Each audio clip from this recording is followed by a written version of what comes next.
What's up guys? I've been on iOS 14 for the past week, using it all the time on this device, on the iPhone 11 Pro Max. The experience was really enjoyable so far, but there are quite a lot of bugs in this beta, but that's of course expected since it's the first beta of iOS 14. Today I would like to look at some new features that have been found, the performance, the battery life, and whether or not you should update, as well as when the public beta should be getting the first beta of iOS 14.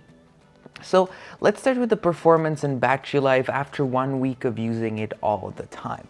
So the performance is very stable, and it's one of the most stable betas ever on iOS, except there are many bugs, as you can see, with widgets as well, but we're gonna get to those shortly. Some of the features are slow, and as I said, there are bugs and many little things that go wrong sometimes, but of course compared to iOS 14 there is a massive improvement in performance and stability, but there is still a lot of work to be done. But comparing to iOS 13 first beta, this is probably one of the most stable versions. Now regarding the battery life, because I've been using this phone all the time for using it all day for everything, and the battery life has been very good over the past 7 days. Of course it depends how much you use your device, but I didn't notice any significant difference in battery life, so for me it is pretty much the same as it was on the last version of iOS 13, which was 13.6. So on the iPhone 11 Pro Max, the battery is good. However, I cannot say the same thing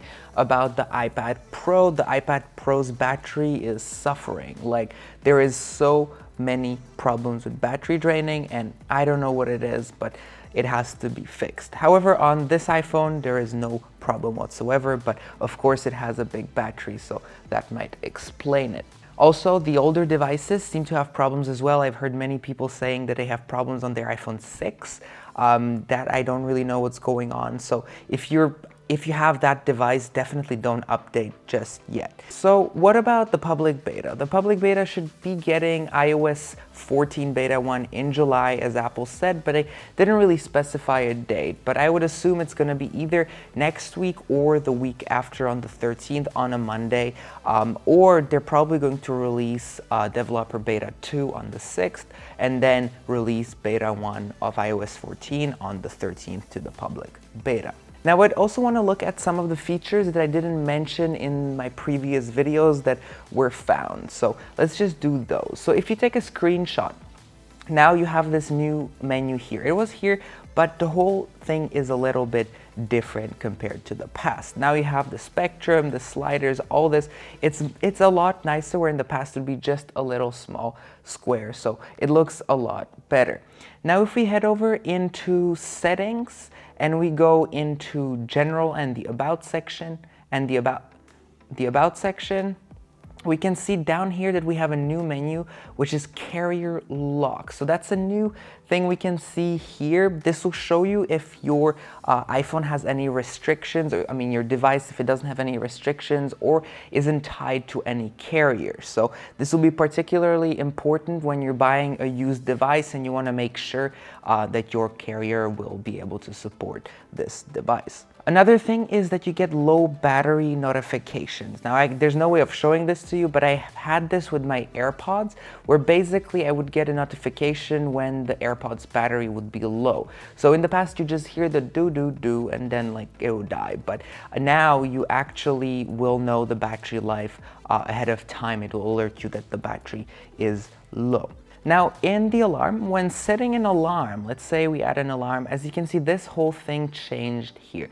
Before you'd have a slider to select the alarm or the time. Now you actually have to type it in. So let's do 5:30 p.m. a.m. Now you have to actually type it in. I really prefer this one because the swiping thingy was, I didn't really like it. You could easily confuse that. So this is really, you input the number you want.